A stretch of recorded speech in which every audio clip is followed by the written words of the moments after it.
Okay, so as the brew day is coming to a close, we're entering into the final phase, which is fermentation. So I just want to take a second to kind of talk to you briefly about the fourth ingredient being yeast. At Bell's, we say that the yeast is pretty much the employee of the year because prior to fermentation, prior to the addition of yeast, we basically just have a sugary wort or like a sugary liquid. Once we introduce yeast to our wort, the yeast begins to consume, because it is a living organism, it will begin to consume all of the sugars that we've created in our wort. The byproduct then is, one, it's alcohol, which gives you your buzz, and number two is carbon dioxide, which is what gives our beer its bubbles, so carbonation. And so basically for official, I'm going to be fermenting for about 2 weeks. I will be using my hydrometer just to see where we are in the process. I'll be dry hopping also. I've got 2 hop additions that will happen, one in 3 days, one in 6 days, and then we'll see what it looks like after about 2 weeks. I was not kidding when I said there's a lot of cleaning and sanitizing in brewing. So I'm gonna just do this with my no rinse sanitizer, get my hydrometer all ready to go. And I'm going to drop it in and get a reading.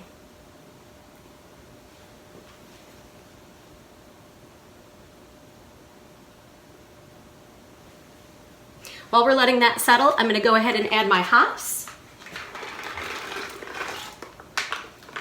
No need to stir, you just got to get them all in there. I don't want to miss that guy. Hops really bring an infusion of flavor to the beer, and specifically we're using Azacca, Citra, and Amarillo for this dry hop. So this is day 6. I also dry hopped on day 3.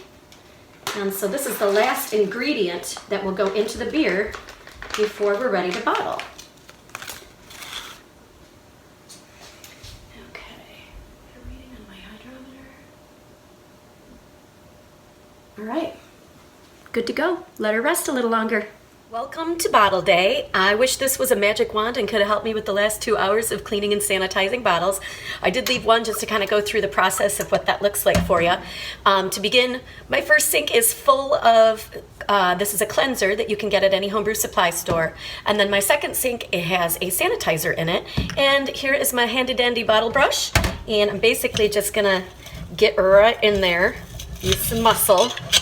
And then you just want to make sure that you hit all the different surfaces inside of the bottle, the bottom and all the sides with the cleanser. And then once you're done with that, it's going to go into your sanitizing solution. Basically, you just kind of roll it around in there, make sure that once again the sanitizer hits all the surfaces. There is no need to rinse the sanitizer. It just kind of falls off the bottle and it won't impact your beer. And there you have it. Okay, we're ready to bottle. So the first step when bottling beer is to transfer the beer from your fermenter into your bottling bucket. And one thing we're going to want to do is we're going to want to make sure that we add priming sugar to our bottling bucket before we put the beer in it. And we're going to give it just a gentle stir to make sure that that priming sugar gets throughout our beer.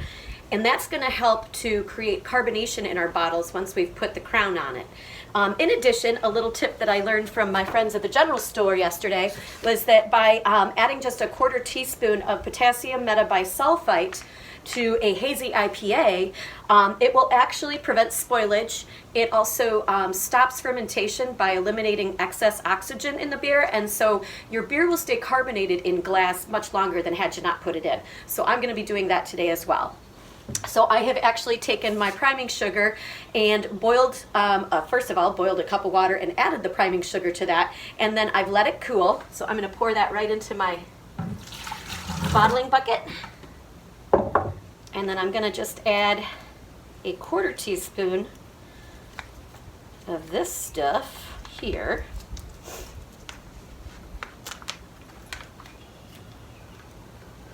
Teeny tiny amount. Kind of sprinkle it. This is actually something that winemakers typically do, but in the case of a hazy IPA, it works wonders as well. And we are ready to rack.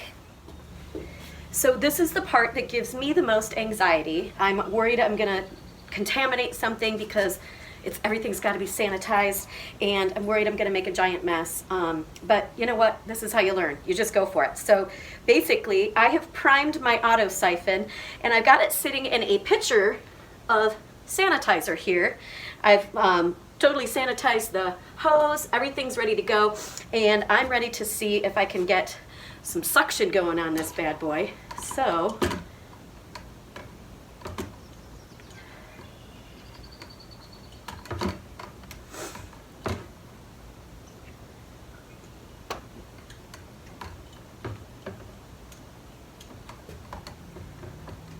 as I mentioned, anxiety, here we go. Okay, so that guy's ready.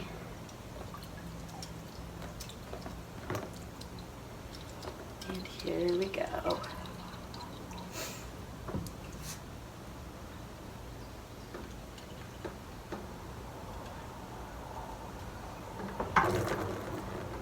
I'm gonna dump the first little bit of sanitizer off into this to get it going. We are flowing. And the idea is here to not really splash around a lot. And you don't want bubbles, which I'm not doing a good job of that, but there we go. As you can see, we have a nice flow going here, nice and gentle.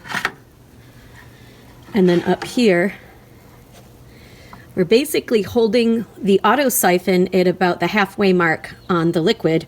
And that's to avoid getting any yeast or hops, anything from the bottom of the bucket into our bottling bucket. So now we are siphoning, and you can see I'm about halfway through. My auto siphon is kicking butt right now, and my bottling bucket's looking beautiful. I can't wait to taste this beer. It smells so good. It smells so good, you guys. I can't even tell you. I'm so excited to try this beer.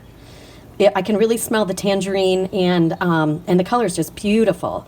It's almost like the color of a tangerine, to be honest with you. It's quite orange, but I'm super stoked. So after successful transfer from our fermenter to our bottling bucket, you'll notice that I made sure that the racking cane did not pull in any of the leftover hop or yeast. So this is kind of what's in the bottom of the bucket. Just a little bit of sludge, but that's the good stuff. That's the stuff that made the beer. And over here we have our nice clarified, beautiful tangerine colored official clone. So here we go, on to bottling. Okay, let's check out my setup here for bottling. So I have my cleaned and sanitized bottles staged and ready to go. As you can see, I'm going to be sitting on my knees here while I fill the bottles. I've got my bottling bucket up on top of a table for allowing gravity to do its work. I have sanitizer handy, and you'll see that attached to my spigot, I have a short length of tubing that connects to the bottle filler. And then over here, I have my capper, and I have my crowns right here in this tin foil covered bowl. Undo those. Those have also been cleaned and sanitized, and we are ready to go.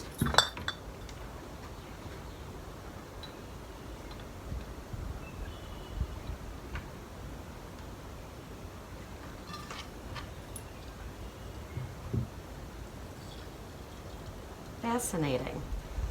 So by pushing the bottle filler all the way to the base of the bottle, it allows the beer to flow, but then as soon as I let up, it'll stop, and you want it to be about an inch.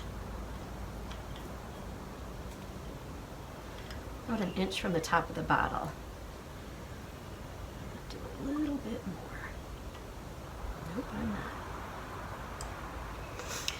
Okay. Have my crown.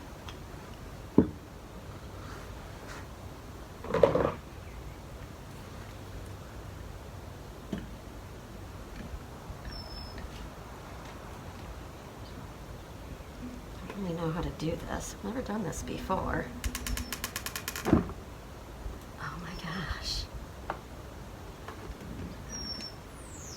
I did it. My first bottle.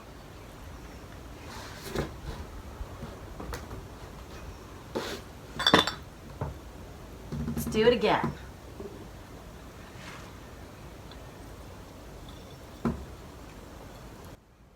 Well, it's official. I have completed bottling my first batch of beer. So the next step is to wait about 2 weeks before I crack into one of those bad boys to see if it actually turned out like I expect it to. In total, I got about, well, just shy of 2 cases out of this kit. So not too bad, considering you're gonna pay anywhere between $25 and $45 if you purchase it in a kit form. And that's less than $1 a beer, so I'm sold. Okay, check back with me later. We'll see how it tastes.